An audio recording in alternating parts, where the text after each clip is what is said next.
আল্লাহ সুবহানাহু ওয়া তাআলা যখন তালুতকে নেতা বানালেন, বনী ইসরাইলদের একটা কওম যাদেরকে জেরুজালেম থেকে বের করে দেওয়া হয়েছিল, তো তারা পুনরায় জেরুজালেমে ফিরতে চাইতো।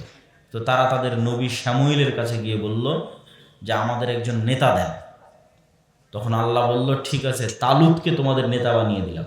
তখন বনী ইসরাইলরা বলতেছে, ওর না বংশমর্যাদা আছে, ওর না টাকা আছে, কেমনে ও নেতা হয়? তালুত কেমনে নেতা হয়? না ওর বংশের মর্যাদা আছে, না টাকা আছে। তখন আল্লাহ কোরআনে বলছে যে আমরা তালুতকে বাসতাতান ফিল ইলমি ওয়াল জিসম, তালুতকে নেতা বানিয়েছি দুইটা কারণে। এক, তালুত তোমাদের যে জ্ঞানী বেশি, বলেন আল্লাহু আকবার। আর তালুতের শারীরিক সক্ষমতা তোমাদের চেয়ে বেশি, যুদ্ধ করতে পারবে। বাসতাতান ফিল ইলমি ওয়াল জিসম। তাহলে জ্ঞানী না হলে নেতা হওয়া যায় না। আর এখন মানুষ টাকা দিয়ে মনোনয়নপত্র কিনে নিবে, সেই নেতা। নেতৃত্বের দুইটা ক্রাইটেরিয়া আছে, এই দুইটা ক্রাইটেরিয়া ফিল আপ না করতে পারলে সে নেতা নয়। নেতৃত্বের 1 নম্বর ক্রাইটেরিয়া হচ্ছে ওকে সত্যবাদী, ন্যায়পরায়ণ হতে হবে। নেতৃত্বের 2 নম্বর ক্রাইটেরিয়া হচ্ছে ওকে জ্ঞানী হতে হবে। তাহলে 1 নম্বর ক্রাইটেরিয়া সত্যবাদী, ন্যায়পরায়ণ, আমানতদার। আর আজকের মুসলমানদের মধ্যে শুধু সাধারণ মুসলমান নয়, মসজিদ, মাদ্রাসা, আলেম ওলামা, ইসলামী দল সংগঠন সব মিলিয়ে সবচেয়ে যে জিনিসটার অভাব আছে সেটা হচ্ছে সত্যবাদিতা, সেটা হচ্ছে ন্যায়পরায়ণতা। এর অভাব সবচেয়ে বেশি। আর মুসলমানদের মধ্যে যেন সত্যবাদী, ন্যায়পরায়ণ নেতা তৈরি না হতে পারে, এই জন্যই ডেমোক্রেটিক গণতান্ত্রিক সিস্টেম দেওয়া আছে। কেন বললাম এ কথা? কেননা গণতন্ত্রে নেতা হতে আপনাকে অন্য দলের বিরুদ্ধে সত্য মিথ্যা তো বলতেই হবে, একই আসনে নিজ দলের মনোনয়ন প্রার্থীর বিরুদ্ধেও সত্য মিথ্যা বলতে হবে। তাহলে কালচারটাই গড়ে উঠতেছে মিথ্যা এবং দুর্নীতির উপর। আর যখনই একজন ব্যক্তি মিথ্যা বলে ফেলতেছে এবং দুর্নীতি করে ফেলতেছে, তখন আল্লাহর দৃষ্টিতে, ইসলামের দৃষ্টিতে নেতৃত্বের ক্রাইটেরিয়া থেকে বাতিল, ওর আর নেতা হওয়ার কোনো সুযোগ নেই। এবং মক্কার কাফের মুশরিকরা পর্যন্ত এই গুণে আজকের মুসলমানদের চেয়ে ভালো ছিল। আজকের মুসলমানেরা গোলাম আছে শুধু এই কারণে, এই দুইটা কারণে। যে দুইটা কারণে বলতে কেন, গোলামের অল্টারনেটিভটাই হচ্ছে নেতা, গোলামের বিপরীতটাই নেতা। হয় আপনি নেতা, না হয় গোলাম। তাহলে আপনার নেতৃত্বের যোগ্যতা যদি না থাকে, আপনি গোলাম অবস্থায় আছেন। তো আজকের বর্তমান বিশ্বের মুসলমানেরা গোলাম অবস্থায় আছে এই দুইটা কারণে। এক, নেতৃত্বের 1 নম্বর ক্রাইটেরিয়া তারা ফুলফিল করতে পারতেছে না, যেটাতে মক্কার কাফের মুশরিকরা তাদের চেয়ে এগিয়েছিল না। 2 নম্বর নেতৃত্বের গুণ হচ্ছে জ্ঞান। আদম আলাইহিস সালাম জ্ঞানী, আল্লাহ জ্ঞানী, এবং আল্লাহ সুবহানাহু ওয়া তাআলা জ্ঞানীদের নেতৃত্ব দিয়েছেন এবং নেতৃত্ব দেওয়ার কথা বলেছেন, এবং নবীদের ক্ষেত্রেও তিনি জ্ঞানের শর্ত আরোপ করেছেন। আর জ্ঞানে আজকের সমগ্র বিশ্বে সবচেয়ে পিছিয়ে আছে মুসলমানরা। সারা বিশ্বে আমেরিকার তুলনায় বাংলাদেশ কি, সৌদি আরব, মালয়েশিয়া, তুরস্কের মতো দেশ 500 বছর পিছিয়ে আছে। 100-200 বছর না, 500 বছর জ্ঞানে পিছিয়ে আছে। অথচ এই ইউরোপে একসময় জ্ঞানের কিছুই ছিল না। এরা ছিল চাষা ভুষা, অজ্ঞ, মূর্খ। আর জ্ঞানের বাতিঘর ছিল মুসলমানদের কাছে। কর্ডোভায়, স্পেনের শহর কর্ডোভা, আমি গেছি, ঘুরে এসেছি। স্পেনের শহর গ্রানাডা, আল্লাহ যাওয়ার তৌফিক দিয়েছে। সেই কর্ডোভায় গেলে আপনার চোখ ছলছল করবে। এখনো বিশ্বের 3য় বৃহত্তম মসজিদ কর্ডোভার জামে মসজিদ। আর যখন তৈরি হয় তখন বিশ্বের সবচেয়ে বড় মসজিদ ছিল কর্ডোভার জামে মসজিদ। 70,000 মানুষ এক ফ্লোরে সালাত আদায় করতে পারবে। আর সেটাই এখন পৃথিবীর সবচেয়ে বড় গির্জা, নাউজুবিল্লাহি মিন যালিক। যে মসজিদটা ঈসা আলাইহিস সালাম এবং মারিয়াম আলাইহিস সালামের মূর্তিতে পরিপূর্ণ হয়ে আছে। মানুষ ওখানে গিয়ে যে সালাত আদায় করে গ্রেফতার করা হবে। স্পেনে যত গির্জা আছে প্রত্যেকটা গির্জায় মসজিদ।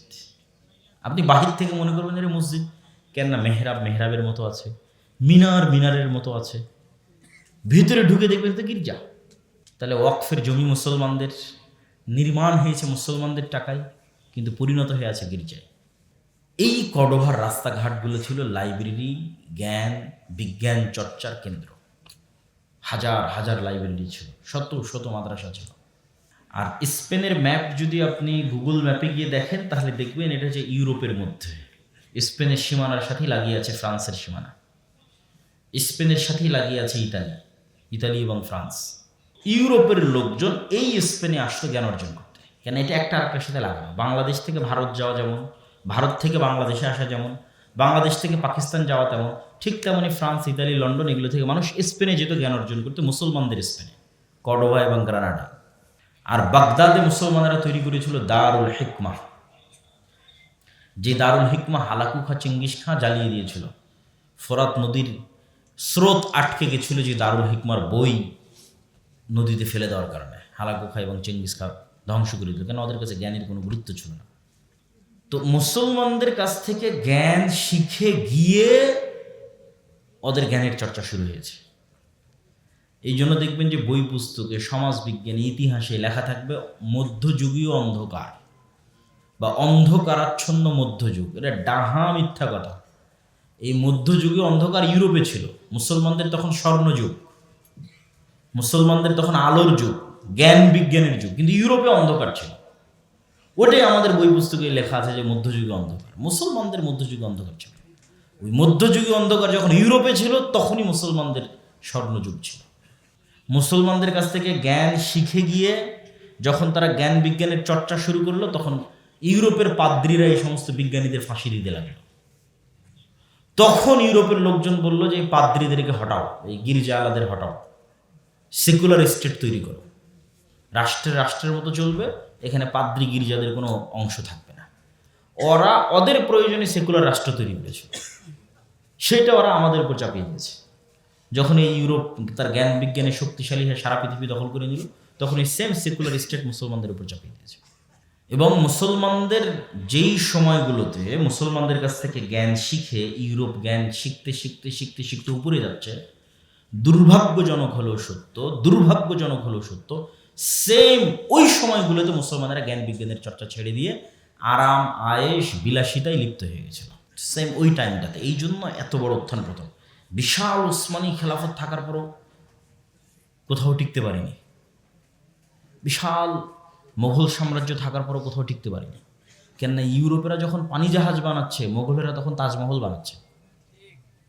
আপনি ইতিহাস পড়ে দেখবেন যে ঠিক যেই সময়ে ইউরোপেরা জ্ঞান বিজ্ঞানে উন্নত হয়ে যুদ্ধ জাহাজ তৈরি করতেছে, ওই সময়ে মোগলেরা তাজমহল তৈরি করতেছে। এই দুই ডিসিশনের কারণেই আর মুসলমানদের স্বাধীনতা রক্ষা করা যায়নি। আপনি তাজমহলের জায়গায় একটা বিশ্ববিদ্যালয় বানাতেন, এটা জ্ঞান বিজ্ঞানের গবেষণাগার তৈরি করতেন, তাহলে আর কোনো মতেই যুদ্ধজাহাজ নিয়ে এসে ইস্ট ইন্ডিয়া কোম্পানি কলকাতার পোর্ট দখল করে আর মুম্বাইয়ের পোর্ট দখল করে ভারতকে মুসলমানদের হাত থেকে নিতে পারত না। ওরা যেই পরিমাণ উন্নত অস্ত্রপাতি নিয়ে আসছে, যেই পরিমাণ যুদ্ধজাহাজ নিয়ে আসছে, এগুলো ছিলই না এদের কাছে। কেন? ওগুলোর পিছনে একটা সময় দেয়। ওরা সব টাকা ব্যয় করেছে আরাম আয়েশ, বিল্ডিং নির্মাণ, বাড়িঘর নির্মাণ, এই বাগান তৈরি, দেশ শেষ, মুসলমানদের স্বাধীনতাই শেষ। একই অবস্থা ছিল উসমানীয় সালতানাতের সময়। তাহলে কি দেখা গেল? এখানে আর একটা বিষয় মনে রাখতে হবে, মুসলমানদের কাছে যখন জ্ঞান ছিল তখন মুসলমানেরা জ্ঞানকে আল্লাহর নিয়ামত মনে করত, সাদাকায়ে জারিয়া মনে করত। এই জন্য একটা হিন্দুও যদি মুসলমানদের কাছে জ্ঞান শিখতে এসেছে, ইউরোপের খ্রিস্টানরাও যদি জ্ঞান শিখতে এসেছে, মুসলমানেরা ফি সাবিলিল্লাহ জ্ঞান শিখেছে। এই পয়েন্টটা খুব ভালো করে মনে রাখবেন যে ইউরোপেররা মুসলমানদের কাছ থেকে জ্ঞান নিয়ে গেছে কোনো খরচ করা ছাড়াই, ফি সাবিলিল্লাহ। আর আজকে ইউরোপ এবং আমেরিকা যখন জ্ঞানের ভান্ডার পেয়ে গেছে, তখন এরা এই পুরো জ্ঞানটাকে কুক্ষিগত করে ফেলেছে। একটা মাস্টার্সের কোর্স আপনি ইংল্যান্ডে কিনতে যাবেন 30 লক্ষ টাকা লাগবে এক বছরের। খালি খালি এক বছরের এমনি ফাও মাস্টার্সের কোর্স, তাহলে একটা পিএইচডি কোর্সের দাম কত হতে পারে? এমনি দু একটা নাম কাস্তে স্কলারশিপ দেয়। এরা জ্ঞানকে কুক্ষিগত করে এখন বিক্রি হবে। করোনা ভাইরাস আসছে, কে আগে টিকা বের করবে? ওরা আগে টিকা বের করবে, ওই টিকা তোমাকে কিনতে হবে, এটাই বিজনেস। ওইটা দিবে না যে কিভাবে এটা বানানো যাবে। এক দেশকে আর এক দেশের সাথে যুদ্ধ লাগিয়ে দাও, অস্ত্র কার কাছে? অস্ত্র তো আমার কাছে, আমেরিকা। ওই অস্ত্র কেমনে বানাবে ওটা শিখাবে না, টাকা দাও, অস্ত্র কিনে নিয়ে যাও। তা এখন আরব বিশ্বের যা টাকা, সব টাকা এমনি চলে যাচ্ছে খালি খাওয়া অস্ত্র কিনতে। কিন্তু শিখবে যে ওইটা ও শিখাবে না, জ্ঞানকে কুক্ষিগত করে দিয়েছে। ফলত অটোমেটিক জ্ঞানের বিজ্ঞানে পিছিয়ে থাকার কারণে মুসলমানেরা পিছিয়ে আছে। মুসলমানেরা যেন জ্ঞান বিজ্ঞানে এগিয়ে যেতে না পারে, কোশ্চিনকালেও যেন জ্ঞান বিজ্ঞানে মাথা তুলে না দাঁড়াতে পারে, এই জন্য মুসলমানদেরকে ধ্বংস করার জন্য ইহুদিরা কিছু প্রজেক্ট লঞ্চ করে রেখেছে, যে প্রজেক্টগুলোতে মুসলমানদের ব্যস্ত করে রেখেছে। কিন্তু ইহুদিরা ওগুলো কাজে ব্যস্ত হয় না। সেটার একটা হচ্ছে জুয়া, সেটার একটা হচ্ছে মদ এবং নেশা, সেটার একটা হচ্ছে ক্রিকেট, ফুটবল সহ বিভিন্ন বিনোদনের খেলতামাশা। তারা এগুলোকে প্রমোট করে, তাদের অতিরিক্ত নষ্ট অর্থ দিয়ে পৃথিবীতে চলুক। এই মদ, জুয়া, নেশা, ক্রিকেট, ফুটবল এগুলোর উন্মাদনা না চললে মুসলমানদের সময় নষ্ট হবে কোত্থেকে? মুসলমানের পাগল যুবকেরা ওই জুয়ার পিছনে সময় নষ্ট করবে, অনলাইন জুয়া, বাস্তবে জুয়া, বিড়ি, সিগারেট, মদ সেটার পিছনে সময় নষ্ট করবে, খেল তামাশা, বিনোদন এটার পিছনে সময় নষ্ট করবে। আর ইহুদির সন্তানেরা স্ট্রিক্টলি বাধ্যতামূলক খালি জ্ঞান অর্জন করতে হবে, শুধু পড়তে হবে, পড়ে জ্ঞান বিজ্ঞানী, ব্যবসায়ী, ডাক্তার, ইঞ্জিনিয়ার, ব্যাংকার ওদেরকে হতে হবে। আর মুসলমানের সন্তানেরা এই যৌবনের মূল সময়টা জুয়ায়, নেশায়, খেলতামাশায় মত্ত রাখবে। এবার যখন 25-30 বছর হয়ে গেছে তখন আর কোনো রাস্তা নেই, এখন বিদেশে গিয়ে কামলা খাট, রেজাল্ট সামারি, আর কোনো রাস্তা নেই। এটা হলো গোলামির একদম বাস্তব চিত্র। এই গোলামির বাস্তব চিত্র যদি আরও ভালো করে দেখতে চান, যে জ্ঞান অর্জন না করার কারণে, এই জুয়া, নেশা আর খেলতামাশায় মত্ত থাকার কারণে গোলামির চিত্র কত নিম্ন লেভেলে যেতে পারে, তাহলে একদিন আপনি এখান থেকে, অথবা কল্পনা করতে পারেন, একদিন আপনি এখান থেকে লিবিয়াতে যাবেন। ঠিক আছে, লিবিয়ার রাজধানী ত্রিপোলি। ত্রিপোলিতে অন্তত এরকম কয়েক শত দালাল চক্র আছে, যে দালাল চক্ররা বাংলাদেশের দালালদের সাথে কন্ট্যাক্ট করবে। বাংলাদেশের দালালেরা আবার আপনাদের গ্রামের গঞ্জের ছেলেপেলেদের সাথে কন্ট্যাক্ট করবে, যে 20 লক্ষ টাকা দিব, 25 লক্ষ, 30 লক্ষ টাকা দিব, এখান থেকে পাসপোর্ট করে দুবাই, দুবাই থেকে ত্রিপোলি, ত্রিপোলি থেকে যেভাবেই হোক তোমাকে ইউরোপে ঢুকিয়ে দেওয়া হবে। ইতালি, ফ্রান্স, জার্মানি যেটাতে পারবে সেটাতে ঢুকে যাবে। এখানে বাপ মায়ের কাছ থেকে জমি জায়গা বিক্রি করে 20-25 লক্ষ টাকা নিয়েছে, ঠিকঠাক দুবাই গেছে, দুবাই থেকে ঠিকঠাক ত্রিপোলি গেছে, ত্রিপোলিতে গিয়ে এখন বাতাস দিয়ে ফুলানো নৌকা, রাবারের নৌকা যেটাকে বাতাস দিয়ে ফুলানো হয়েছে, ওই নৌকাতে আফগানি মুসলমান, বাংলাদেশি মুসলমান, পাকিস্তানি মুসলমান, আফ্রিকান মুসলমান, সবই মুসলমান। এটা হলো মুসলমানদের গোলামির চিত্র। ওই নৌকাটা, যে নৌকাটা ভূমধ্য সাগরে ভাসতেছে ইউরোপে আশ্রয় প্রার্থনা করার জন্য, ওই নৌকাটা হচ্ছে সারা বিশ্বের মুসলমানদের গোলামির চিত্র। ওখানে একটা হিন্দুও নয়, ওখানে একটা খ্রিস্টানও নয়, মানে বাংলাদেশের মুসলমান আছে, আফগানিস্তানের আছে, পাকিস্তানের আছে, আর আফ্রিকার আছে। আর এখন নতুন গত 5-10 বছরে যুক্ত হয়েছে ইয়েমেন, সিরিয়া, এগুলো অঞ্চলের মুসলমানেরা, কিন্তু সব মুসলমান। ঠাসাঠাসি গাদাগাদি করে একটা নৌকার উপর উঠেছে। এই নৌকা এখন ছেড়ে দেওয়া হলো ভূমধ্য সাগরে আল্লাহর নামে, যে কোনো মুহূর্তে ডুবে যেতে পারে। ডুবে গেলে ওই ঠান্ডা বরফের মধ্যে মৃত্যু, লাশ। আর যদি কোনো মতে ওই ধারে ঘেসে, তাহলে হয়তো ইতালির পুলিশ উঠিয়ে নিয়ে গেল, ফ্রান্সের পুলিশ উঠিয়ে নিয়ে গেল, নিয়ে গিয়ে ওই 2-3 বছর কোনো সেফ হোমে বন্দি অবস্থায় রাখবে। তার আগে এমনি ত্রিপুলিতে কত সেফ হোমে বন্দি অবস্থায় থেকেছে, মেরেছে, পিটেছে, জুমে, ভিডিওতে, ইমোতে বাপ মাকে দেখেছে, দেখো তোমার ছেলেকে মেরে ফেলে দিলাম, আরও টাকা দেওয়া না হলে ছাড়বো না, আরও টাকা দেওয়া না হলে ছাড়বো না। এ হলো অশিক্ষিত মূর্খ গোলাম জাতির চিত্র। এই জন্য জ্ঞান মানুষের সৌন্দর্য, জ্ঞান মুসলমানদের সৌন্দর্য। আমাদের দিন শুরুই হয়েছে ইকরা বিসমি রাব্বিকাল্লাযী খালাক, ইকরা ওয়া রাব্বুকাল আকরাম, পড়া দিয়ে শুরু হয়েছে। আর জ্ঞানের কথা বলতে বলতে রাসূলুল্লাহ সাল্লাল্লাহু আলাইহি ওয়াসাল্লাম, তার সাহাবীরা, আল্লাহ সুবহানাহু ওয়া তাআলা নিজে কোরআনে জ্ঞানের কথা দিয়ে পরিপূর্ণ করে রেখেছে। অথচ আমাদের মধ্যে জ্ঞান চর্চার কোনো কালচারই নাই।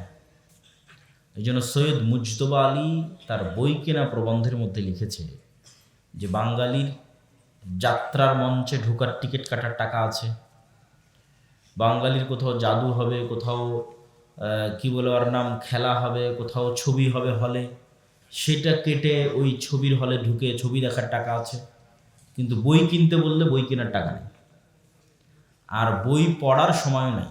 চায়ের স্টলে বসে আড্ডা দেওয়ার সময় আছে, টিভিতে ঘন্টার পর ঘন্টা মুভি দেখার সময় আছে, কিন্তু বই যে পড়বে কালচারই নাই, এই সংস্কৃতি নাই। অথচ ইংল্যান্ডে আমি 1 বছর ছিলাম, তো আপনি পার্কে যান, বিমানে উঠেন, আমি নিজে বিমানে উঠেন, বাসে উঠেন, ট্রেনে উঠেন, বই পড়ার কালচার আছে। কাউকে না কাউকে দেখবেন 4জন 5জন দেখবেন যে বই পড়তেছে। ওদের কাছে আমাদের চেয়ে দামি ফোন আছে, লেটেস্ট আইফোন আছে, কিন্তু কালচারটা আছে বই পড়ার। আমি মাঝে মধ্যে ওদের বই পড়ার ছবি তুলে আব্দুর রহিমের কাছে পাঠাতাম, যে এরা কাফের মুশরিক হতে পারে, কিন্তু জ্ঞান চর্চার আগ্রহ আছে, যেই কারণে এরা এখন টিকে আছে, জ্ঞানের শক্তিতে এখন টিকে আছে। আর আমরা মুসলমানেরা শুধু সময় নষ্টে টিকে আছি। তো এই জন্য জ্ঞান অর্জন এবং বইয়ের কথা যেহেতু আসলো, সেহেতু তার মধ্যে একটা হচ্ছে ফিকহুল হাদিস ফতোয়া সিরিজ। এটাতে পবিত্রতা, তায়াম্মুম, অজু, হাইজ, নেফাস, সালাত, এই পুরো সালাত এবং পবিত্রতা এই মিলে প্রায় 1000 প্রশ্নের উত্তর আছে। তাতে এমন কোনো প্রশ্ন আপনার মাথায় আসতে পারে না যেই প্রশ্নের উত্তর পাবেন না, এটা হতে পারে না।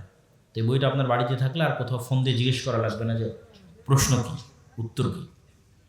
তারপরে হচ্ছে শাইখ আব্দুর রাজ্জাক বিন ইউসুফের উপদেশ বই আছে, রাসূল সাল্লাল্লাহু আলাইহি ওয়াসাল্লামের সালাত বইটা আছে, আমার লেখা রিজিক বই আছে, এবং সদাচরণ, যে আমলে জান্নাত মিলে, মানে বাপ মায়ের সাথে কেমন আচরণ করতে হবে, আত্মীয় স্বজন পাড়া প্রতিবেশীর সাথে কেমন, ঠিক আছে, ইয়েতিমদের সাথে কেমন, এই যে আচরণের বিষয়গুলো, এবং আচরণ যে সবচেয়ে বেশি স্ত্রীর সাথে কেমন, সন্তান সন্ততির সাথে কেমন, ঠিক আছে, এই আচরণ যে আমলে জান্নাত মিলে সেটা সদাচরণ। এই বইগুলোকে মূল্যায়ন করার চেষ্টা করব। বলছিলাম জ্ঞানের গুরুত্ব, জ্ঞানের তাৎপর্য, শিক্ষার তাৎপর্য। এবার আসেন, যত অধপতিত অবস্থাতেই থাকেন না কেন, সেখান থেকে উত্থান ঘটাতে হলো জ্ঞান লাগবে। যখন সেলজুকরা দেখল যে ক্রুসেডাররা, সেলজুক হচ্ছে একটা মুসলমান আব্বাসীয় খেলাফতের মধ্যে একটা খলিফাদের নাম হচ্ছে সেলজুক।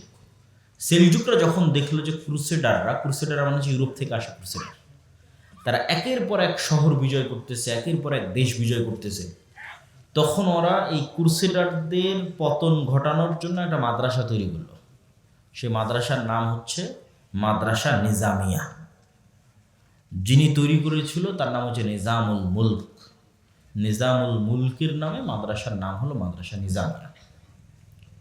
এই মাদ্রাসা নিজামিয়া থেকে বড় বড় আলেম ওলামা বের হলো, বড় বড় আলেম ওলামা। শুধু কি আলেম ওলামা বের হলো?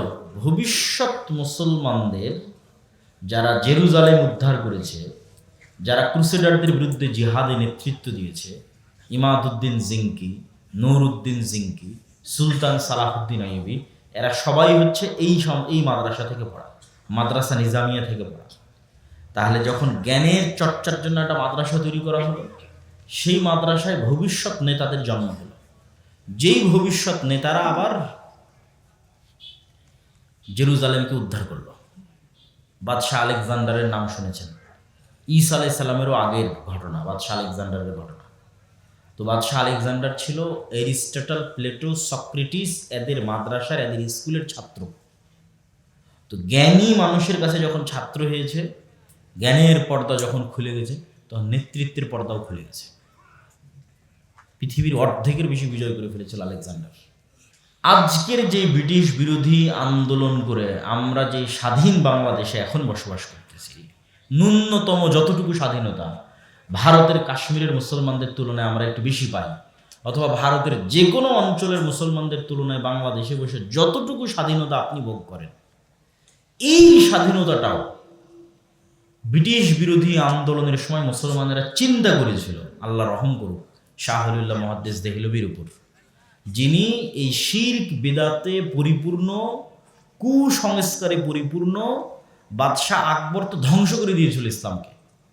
বাদশাহ আকবর দ্বীনে ইলাহি প্রজেক্ট লঞ্চ করেছিল খালি হিন্দুদের সাথে মুসলমানদের মিক্সিং করার জন্য। শ্রী চৈতন্যর প্রজেক্ট শুধু এসেই ছিল হিন্দু আর মুসলমানদের মধ্যে কালচারাল মিক্সিং করো। যেখানে এমনিতেই হিন্দুদের সংখ্যা বেশি, এমনি মুসলমানেরা নিজ ইমান আকীদা নিয়ে বাঁচার কথা নয়, সেখানে মুসলমান শাসকই চেষ্টা করতেছে হিন্দু আর মুসলমানের সংস্কৃতির মধ্যে মিল তৈরি করতে হবে। ফলত মুসলমান সমাজ শিরক বেদাত কুসংস্কারে ডুবে গেছে, ধ্বংস। তখন শাহ ওলিউল্লাহ মুহাদ্দিস দেহলভী দেখলো যে একে তো মোগল বাদশারা তারা একে তো না জ্ঞানের চর্চা করতেছে, আর একদিকে মুসলমানদের দিনদারিতা শেষ। তখন শাহ ওলিউল্লাহ মুহাদ্দিস দেহলভী দেখলো এটার একটাই রাস্তা, জ্ঞান। জ্ঞানের বাতি যদি আমি না জ্বালাই তাহলে ভারতের মুসলমানদের ভবিষ্যৎ নাই, শেষ। 190 বছর ব্রিটিশদের জুলুমের পর আর 70 বছর যাবৎ ভারতের জুলুমের পর এখনো যদি মুসলমানেরা ন্যূনতম টিকে থেকেছে, তাহলে এটা শাহ ওলিউল্লাহ মুহাদ্দিস দেহলভীর ওই জ্ঞানের বাতি দিল্লিতে বসে জ্বালিয়েছিল। সৌদি আরব থেকে মক্কা থেকে জ্ঞান অর্জন করে কুতুবে সিত্তার দাস দেওয়া শুরু করেছিল। তারপরে শাহ ওলিউল্লাহ মুহাদ্দিস দেহলভীর ছাত্র তার নিজের ছেলে আব্দুল আজিজ মুহাদ্দিস দেহলভী, আব্দুল আজিজ মুহাদ্দিস দেহলভীর ছাত্র শাহ ইসহাক মুহাদ্দিস দেহলভী, ইসহাক মুহাদ্দিস দেহলভীর ছাত্র মিয়া নাজির হোসেন দেহলভী, যার প্রায় 1.5 লক্ষের অধিক সারা ভারত পাকিস্তান বাংলাদেশে যার ছাত্র ছিল মিয়া নাজির হোসেন দেহলভী। এখনো আফগানিস্তান থেকে শুরু করে একদম আরাকান পর্যন্ত যত জায়গায় দেখবেন আহলে হাদিস মসজিদ আছে, আহলে হাদিসের দাওয়াত আছে, নিশ্চিত থাকেন ওই জায়গাতে মিয়া নাজির হোসেন দেহলভীর ছাত্র ওখান থেকে দিল্লিতে জ্ঞান অর্জন করতে গেছে, নাজির হোসেনের কাছে জ্ঞান নিয়ে সেখানে ফিরে গেছে। তো এই যে শাহ ওলিউল্লাহ মুহাদ্দিস দেহলভী জ্ঞানের চর্চা শুরু করলো, তৎকালীন ভারতে কোরআনের অনুবাদই হয়নি। কল্পনা করেন, কেউ জানতো না কোরআন পড়া, যে কোরআন যে জ্ঞান শিখবে এটা কেউ জানতো না। প্রথম শাহ ওলিউল্লাহ ফার্সিতে কোরআন অনুবাদ করেছে, যে মুসলমানদের কোরআন শিখাতে হবে। মুয়াত্তা মালিক অনুবাদ করেছে, মুসলমানদের হাদিস শিখাতে হবে, নাহলে এরা জীবনও ব্রিটিশদের বিরুদ্ধে ফাইট দিতে পারবে না যদি জ্ঞান না থাকে। তারপরে ওই শাহ ওলিউল্লাহ মুহাদ্দিস দেহলভীর পৌত্র মানে পোতা শাহ ইসমাইল শহীদ প্রথম ব্রিটিশদের বিরুদ্ধে জিহাদের ঘোষণা দিল। যদি জ্ঞানটা ওখানে না আসতো, এটা অসম্ভব যে জ্ঞান না থাকলে কিভাবে শাহ ইসমাইল শহীদ ব্রিটিশদের বিরুদ্ধে জিহাদের ঘোষণা দেবে। শাহ ইসমাইল শহীদের বই যদি এখনো আপনি পড়েন, আপনার গায়ের লোম খাড়া হয়ে যাবে। তাকবিয়াতুল ঈমান, তাওহীদের উপর, যখন ভারত উপমহাদেশে মোহাম্মদ বিন আব্দুল ওয়াহাবের কিতাবুত তাওহীদ আসেনি, যখন মদিনা ইসলাম বিশ্ববিদ্যালয় তৈরি হয়নি, যখন এত মসজিদ মাদ্রাসা ছিল না, এত কেউ আকীদা তাওহীদের দার্স দিত না, সেই কোথায় 250-300 বছর আগে শাহ ইসমাইল শহীদ তাওহীদের উপর এই মানের বই লিখেছে শিরকের বিরুদ্ধে। তারপরে গোটা ভারত দাওয়াতি সফরের উপর দাওয়াতি সফর, দাওয়াতি সফরের উপর দাওয়াতি সফর। উনি গোপেন ঘোষণা দিয়েছে শিরক বেদাত থেকে যতক্ষণ মুসলমানেরা মুক্ত না হচ্ছে ততক্ষণ মুসলমানদের বিজয় সম্ভব নয়। গোটা ভারতে দাওয়াতি সফর দিয়েছেন সৈয়দ আহমদ বেরেলভী এবং শাহ ইসমাইল শহীদ। তারপরে ওই যে আস্তে আস্তে মাদ্রাসা তৈরির সিলসিলা শুরু হলো, কওমি মাদ্রাসা যেগুলোকে আমরা বলছি, তথা জনগণের টাকায় বেসরকারি যে মাদ্রাসা, যেগুলো এখনও টিকে আছে। এই মাদ্রাসাগুলোর কারণেই এখনও পাকিস্তান, ভারত, বাংলাদেশে ইসলামটা টিকে আছে। নাহলে স্পেন থেকে যেভাবে মুসলমানেরা একদম সাফা হয়ে গেছে, এই ভারত উপমহাদেশ থেকে মুসলমানেরা জিরো হয়ে যেত, জিরো, যদি জ্ঞানের চর্চাগুলো তৈরি না হতো। সম্মানিত উপস্থিতি, তাহলে আপনি যদি এখন যেখানে দাঁড়িয়ে আছেন এখান থেকে আরো বেশি বিজয় অর্জন করতে চান, আরো জ্ঞানের দরকার, আরো জ্ঞানের চর্চার দরকার। যারা নতুন যুগের চাহিদা অনুযায়ী নতুন জ্ঞান বিজ্ঞানের আলোকে মুসলমানের সন্তানদের জ্ঞান এবং বিজ্ঞান, জেনারেল শিক্ষা, ইসলাম শিক্ষা, দিন শিক্ষা সকল দিক থেকে উন্নতি ঘটিয়ে একটা নতুন বিপ্লবের রাস্তা তৈরি করবে, এইটা আপনি শিক্ষা প্রতিষ্ঠান ছাড়া করতে পারবেন না। এবং আমরাও এই জ্ঞান কেন্দ্রিক বিপ্লব তৈরি করার জন্য যে কয়েকটা প্রতিষ্ঠান নিয়ে কাজ করতেছি, সেই কয়েকটা প্রতিষ্ঠানের একটা হচ্ছে আদ-দাওয়া ইলাল্লাহ। আপনাদের গ্রামগঞ্জের যত মক্তব আছে, যে কোনো মক্তবের শিক্ষক জামিয়া সালাফিয়া ডাঙ্গিপাড়া পবা রাজশাহীতে গিয়ে ট্রেনিং নিতে পারে। 1 সপ্তাহের ট্রেনিং, যাতায়াত খরচও আমাদের, থাকা খাওয়া খরচও আমাদের, সিলেবাসও আমাদের। আমি নিজে লিখেছি যে একটা গ্রামের মুসলমানের সন্তানকে দিনের মৌলিক জ্ঞান কিভাবে দেওয়া যায়, ওইটাকে মাথায় রেখে বইটা লেখা আছে, তালিমউদ্দিন, আদর্শ শিক্ষা। এবং ওইটার উপর শিক্ষকের ট্রেনিং দেওয়া হয়। এই 1 ঘন্টার বক্তব্যে আমি আপনাদের কী শিখাবো? আমি এই ধরনের প্রোগ্রাম ব্যক্তিগতভাবে পছন্দ করি না, মনে শান্তি পাই না। কিন্তু আমাদের এই সিলেবাসের আলোকে এই নলডাঙ্গায়, এই বাগমারায়, এই পুঠিয়ায় যদি একটা মক্তব চলে, তাহলে ওই সকালবেলা যদি 20টা বাচ্চাও ওই বই থেকে পড়ে, ওখান থেকে কোরআন শিখে, ওটার সাদাকায় জারিয়া আমার কাছে যাবে না? যাবে না? যাবে। এটাই তো শান্তি, এটাই তো প্রশান্তি। আলহামদুলিল্লাহ, এই কাজে আপনাদের যুক্ত হতে হবে, একদম শিক্ষার গোড়ায় হাত দিতে হবে। মসজিদে আপনারা টাইলস লাগাচ্ছেন, মসজিদের নামে জালসা করছেন, মসজিদে ফ্যান লাগাচ্ছেন। আমি তো বলতে বলতে এই পর্যন্ত বলেছি যে মসজিদের টাইলস খুলে বাজারে বিক্রি করে, ফ্যান আর এসি খুলে বাজারে বিক্রি করে একজন ভালো মানের মক্তবের শিক্ষকের বেতনের ব্যবস্থা করে। সমাজ পরিবর্তন হবে, দেশ পরিবর্তন হবে, জাতি পরিবর্তন হবে। কেননা মানুষের এখানে যতক্ষণ নূর না ঢুকেছে, ততক্ষণ ওই এসির বাতাস দিয়ে জাতি পরিবর্তন সম্ভব নয়, ফ্যানের বাতাস দিয়ে জাতি পরিবর্তন সম্ভব নয়। এইখানে নূর প্রবেশ করাতে হবে, এটার জন্য আপনাকে শিক্ষায় ইনভেস্ট করতে হবে। আপনি আজকে আপনার মসজিদের দায়িত্ব ব্রাককে দেন না। আজকে আপনাদের বাংলাদেশের যতগুলো মসজিদ আছে, যদি কয়েক লক্ষ মসজিদ হয়, ব্রাককে যদি বলি কয়েক লক্ষ মসজিদ তোমাকে দিয়ে দিলাম, তো ব্রাক পরের দিনে সব মসজিদগুলোতে এসি লাগানোর কাজ করবে, না পরের দিনই সব মসজিদগুলোতে ওদের শিক্ষক নিয়োগ দেবে? আমাকে বলেন। তাহলে তো আপনারাও তো বুঝেন যে ব্রাক কি করবে। এই মসজিদগুলোতে এসি লাগানোর ব্যবস্থা করবে না। ওই মসজিদ যদি 5 টাকা থাকে ওই মসজিদের ফান্ডে, ওই 5 টাকা দিয়ে আগে শিক্ষার ব্যবস্থা করবে, যে গান শিখাও, নাচ শিখাও, ওই 5 টাকা দিয়ে, মানে ওর যেটা শেখানোর দরকার সেটা শেখাও। তাহলে আপনি কেন বুঝতেছেন না যে শিক্ষা আগে, শিক্ষা ইনভেস্ট আগে, শিক্ষার পিছনে টাকা বিনিয়োগ আগে। মানুষ যত জায়গায় টাকা ব্যয় করে তার মধ্যে সবচেয়ে দামি জায়গা টাকা ব্যয় করার, সেটা হচ্ছে শিক্ষা, জ্ঞান। এটা নিজের পিছনে বিনিয়োগ। আপনারা যারা এমনি আছেন, ব্যবসা বাণিজ্য, কৃষিকাজ, আপনাদের উচিত বই পড়ার অভ্যাস থাকে। এটা আপনার নিজের পিছনে বিনিয়োগ। যে যত বই পড়বে ওর টাকা এমনি তত বেশি হবে, কেন ওর সিদ্ধান্ত তত ভালো হবে, ও তত উন্নত আধুনিক চিন্তা করতে পারবে। আমাদের 2 নাম্বার প্রতিষ্ঠান হচ্ছে রাবিতাতুল মাদারিস সালাফিয়া, যেটার অধীনে এই প্রতিষ্ঠানটা অধিভুক্ত। জামিয়া সালাফের সিলেবাসে কিন্তু এই প্রতিষ্ঠানটা পরিচালিত হয়। এখানকার শিক্ষকদের আমরাই জামিয়া সালাফিতে নিয়ে গিয়ে ট্রেনিংয়ের ব্যবস্থা করি। আপনাদের পাশেও আর একটা কোথায়, এখান থেকে 15-20 কিলোমিটার দূরে আর একটা প্রতিষ্ঠান, মোল্লাপাড়া না কি যেন, সেখানেও আমাদের জামিয়া সালাফের অধিভুক্ত একটা প্রতিষ্ঠান আছে। তো এই প্রতিষ্ঠানগুলোকে আপনারা যত ভালো মানের শিক্ষক নিয়োগ দিবেন, যত ভালো মানের শিক্ষা ব্যবস্থা তৈরি করবেন, আপনাদের সন্তানেরা তত ভালো শিখবে। যত ভালো পরিমাণ জ্ঞান সে অর্জন করবে, ও তত ভালো নেতা হবে। সত্যবাদিতা, ন্যায়পরায়ণতা, মোল্লাপাড়া সালাফিয়া মাদ্রাসা পুঠিয়াতে। তো সত্যবাদিতা, ন্যায়পরায়ণতা, এটা যেমন নেতৃত্বের 1 নাম্বার শর্ত, নেতৃত্বের 2 নাম্বার শর্ত জ্ঞান। এই জন্য জ্ঞানের পিছনে আপনাদের বাড়িতে জরুরি ভিত্তিতে লাইব্রেরি থাকা উচিত।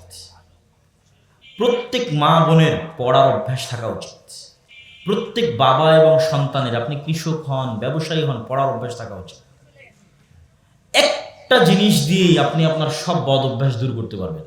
ওই যে স্টলে বসে চা খাচ্ছেন, সিগারেট খাচ্ছেন, টিভি দেখতেছেন, ছেলে মেয়ে মোবাইল চালাচ্ছে, বউ মোবাইল চালাচ্ছে, এই যে সবাই একটা নেশায় ব্যস্ত, একটা জিনিসের স্বাদ এই নেশাগুলো অফ করে দিতে পারবে। সেটা হচ্ছে অজানাকে জানার স্বাদ, জ্ঞানের স্বাদ। বই পড়ার মধ্যে একটা আনন্দ আছে, বই পড়ার মধ্যে একটা মজা আছে। এই মজাটা অনুভব করতে পারতে হবে।